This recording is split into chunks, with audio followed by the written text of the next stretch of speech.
Hello and welcome to Pickleball Therapy, the podcast dedicated to your pickleball improvement. It's the podcast with you in mind. I am your host of this weekly podcast, Tony Roig. Thank you to my co-head coach, CJ Johnson at Better Pickleball, for hosting last week's podcast. It was an awesome podcast. If you haven't checked it out, check it out. It was very well received and just really good message about, if you have goals, how to get there and some very specific tips on how to do that. Speaking of co-head coach, she's my co-head coach at Better Pickleball, and perhaps you know this, perhaps you don't, but the Pickleball Therapy podcast is made possible by Better Pickleball because that is the engine that fuels all of our coaching, including this one. And so if you are in a place where you're looking for coaching, whether it's camps, whether it's training, whether it's new year, new you, but for pickleball, check out our offerings at betterpickleball.com. That's the easiest way to stay on top of everything that's going on, that and being on the email list. Because in the email, we let you know about upcoming activities. So if you're on that, you will get notified of those things. This week, we are going to be talking about performing. How do you know when you have performed to your best? I will give you, in the riff, I'm going to give you a specific metric. But first, I want to dive into this idea of, what does it mean to do well or not do well in the, in your play, right? What does it mean to perform and maybe not perform, if you want to think about the negative of it, when you're playing pickleball? And what made me think about this topic for this week's podcast was I happened to be inside the ranking ecosystem, specifically Duper. And the reason was because a friend had asked to partner with them at the upcoming tournament at the U.S. Open in Naples. I did not plan on going. I still don't plan on going for the whole event. But I said, okay, I'm within striking distance. We can go down and play one event with my friend anyway. So to do that, Duper is a prerequisite. So I go into Duper and first I find out there's 3 me's in Duper, so I had to deal with that. But then when the dust settled, I was looking at the getting my information off it and liking data and how it applies to pickleball. I happened to look down and they track wins, losses, average points, and some other information. But that's what caught my eye. So I looked down to the wins and losses. So I have these are not all my games in my existence, but these are the ones that are inside the Duper ecosystem. And even those are fascinating because it's 106 match total. So within those matches, I have 52 matches won, 54 matches lost, and then average points, I'm at 49.54%, so just under 50% by 0.46%, right? It's basically 50% if you round it, of points won. Found this curious too, because we'll talk about in a second, being at level. I am according to Duper, I'm a 5 and change player, 5 and a little bit.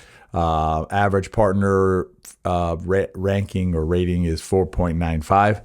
Average opponent rating is 5.19. So what does this data, what story does it tell? The story it tells is that that over the last 106 matches, I've won half and lost half. And if you think about it, it's 52 wins, 54 losses.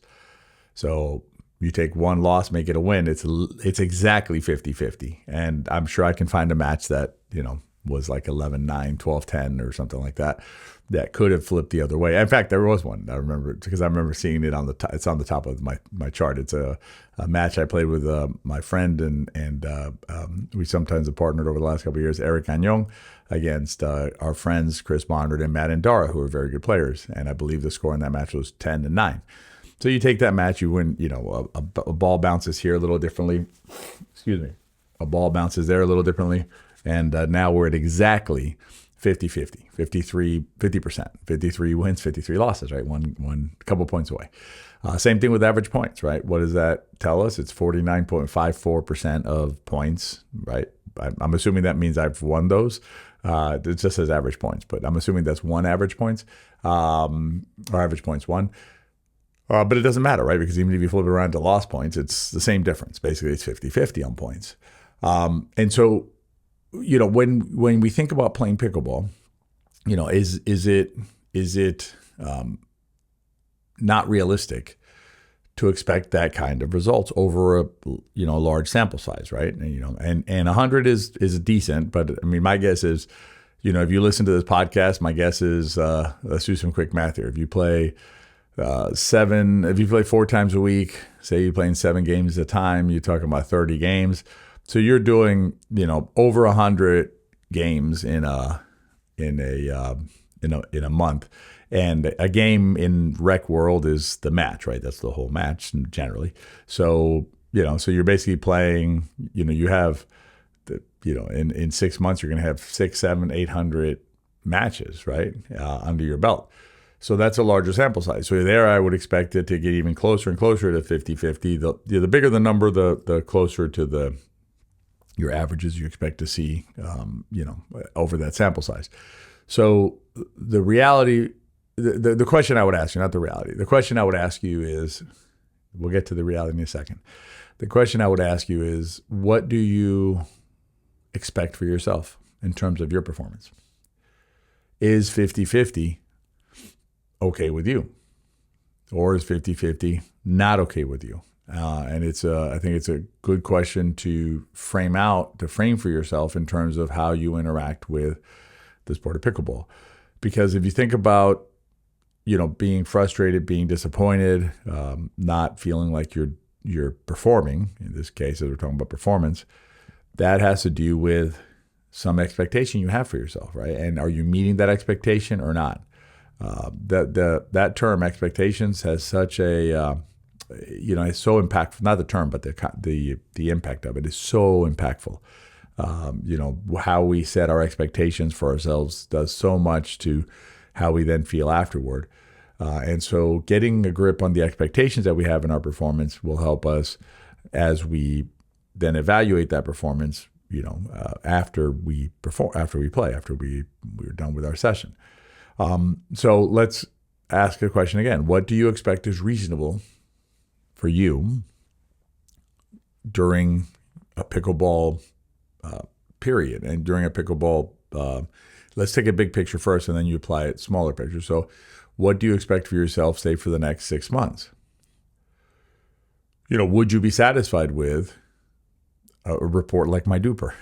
And let's say you played 600 games. So you would have 298 losses, let's say, and I'll give you more wins, 302 wins, about 50-50.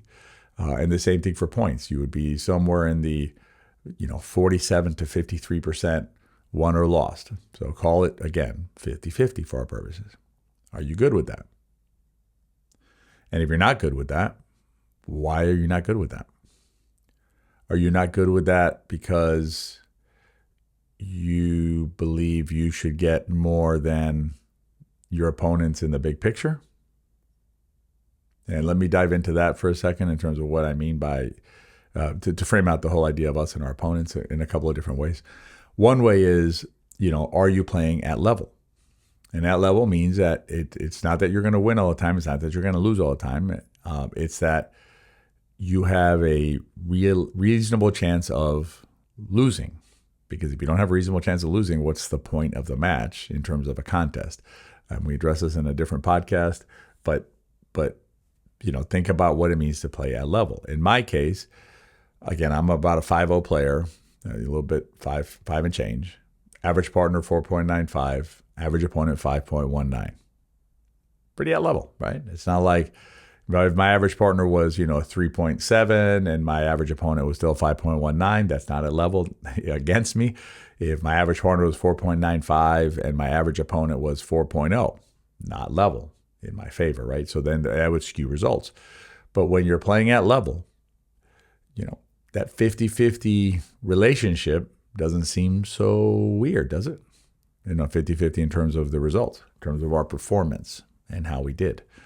And, so that's one way I want you to think about it, right? If you're playing at level, 50-50 it sounds about right, because that's how it should be. And then I'll throw another angle at you. And this way of thinking comes to me from our, friend, still mentor, but now we become friends, Peter Scales, who's really thinks about this in a very mature adult way, very, very, very deep way.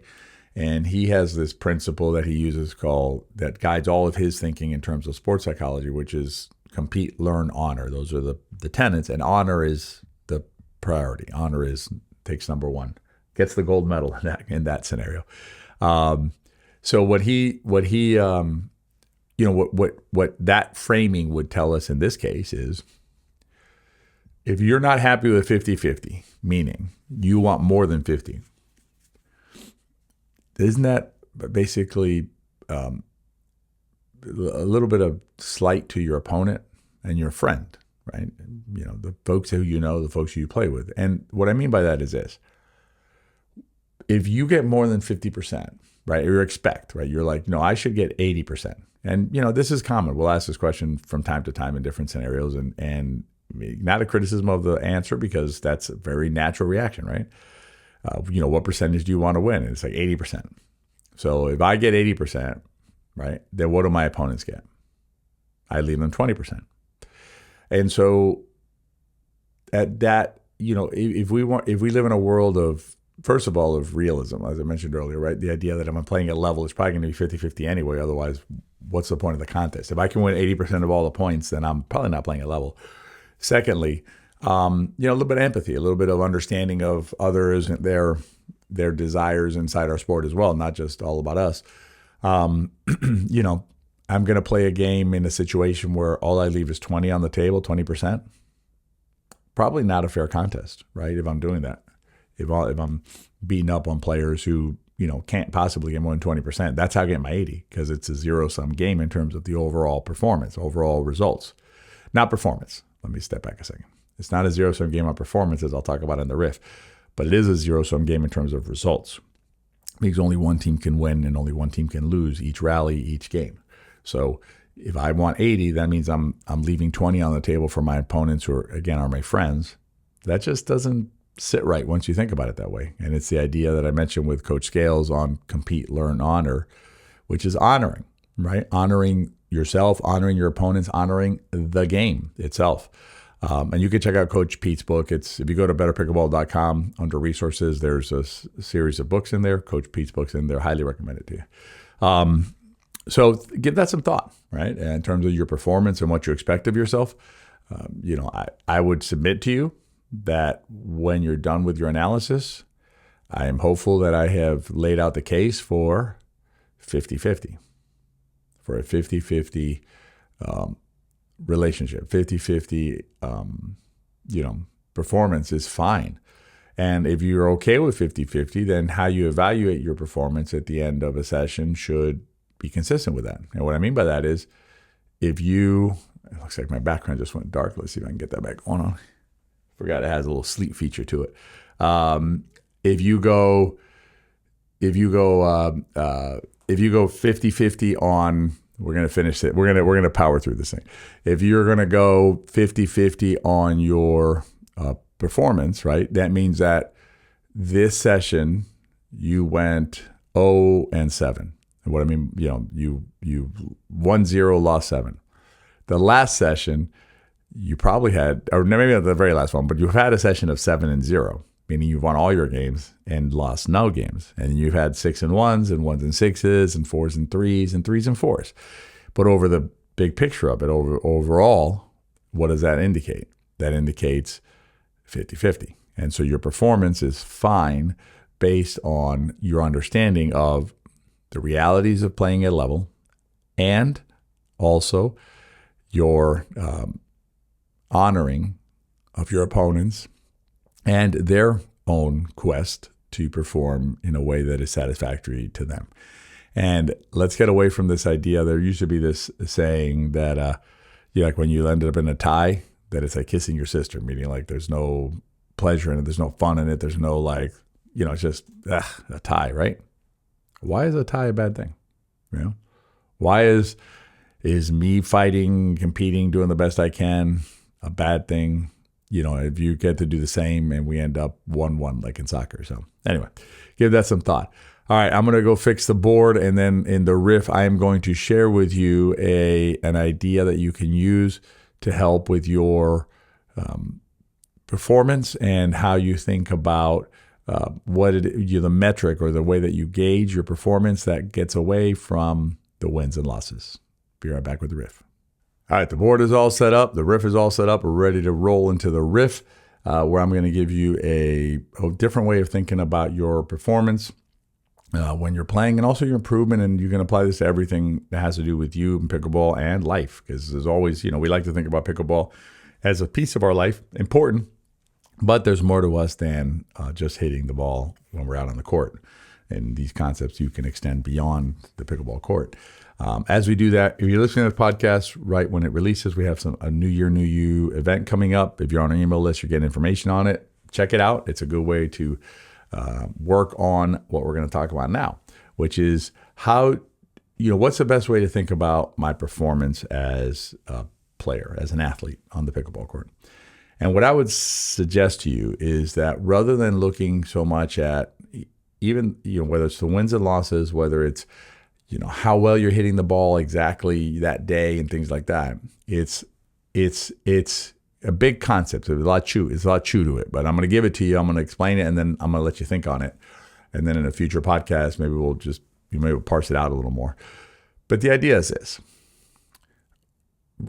every time that you play pickleball, every time that you navigate a day, every time that you go to the supermarket, whatever, think about doing the best you can based on where you're at right then.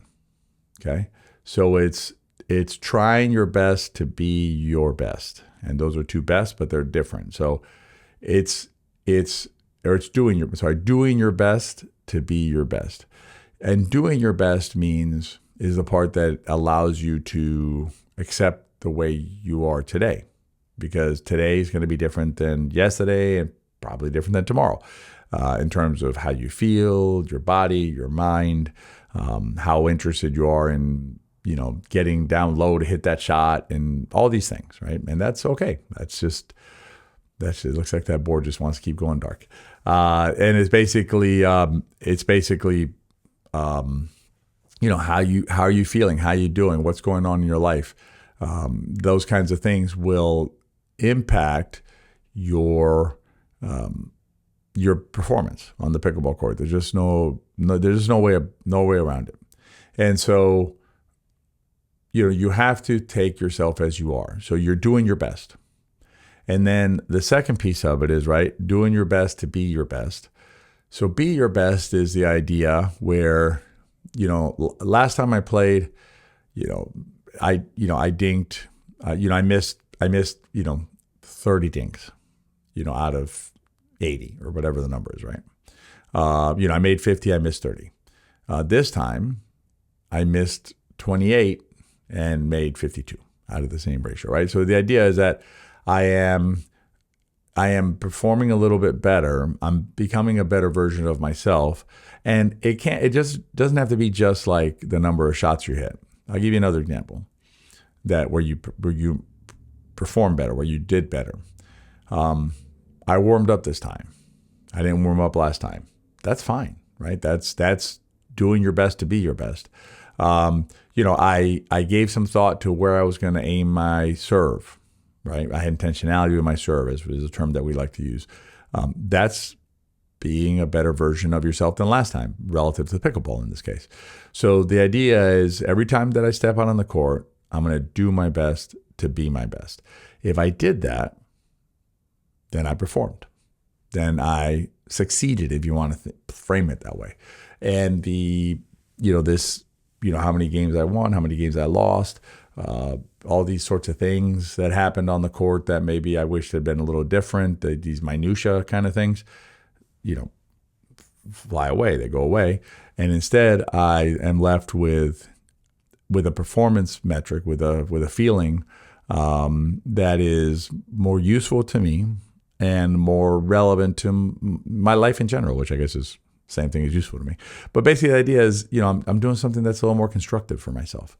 And if I continue to move towards doing my best, to be my best, results will come, right? You'll have more rallies won, more games won. Perhaps, eventually you end up, playing different levels, meaning like you can still hang out with your friends and play those games, knowing that you have to maybe play a little differently because maybe a soft game, work on that, whatever. And then you can move on to, you play some other games that are perhaps more challenging to you from a technical standpoint and from a strategic standpoint. And that's just how you evolve. But think about doing your best to be your best every time you play and use that as your performance metric, and you'll feel better and play better. All right, that's this week's podcast. Hope you enjoyed it. If you enjoyed it, as always, please share it with your friends and rate and review it. Because if you enjoyed the podcast, your friends are going to enjoy it. And those players reading your reviews, they'll enjoy them too. I hope you have a great week, and I'll see you in the next episode of Pickleball Therapy. Be well.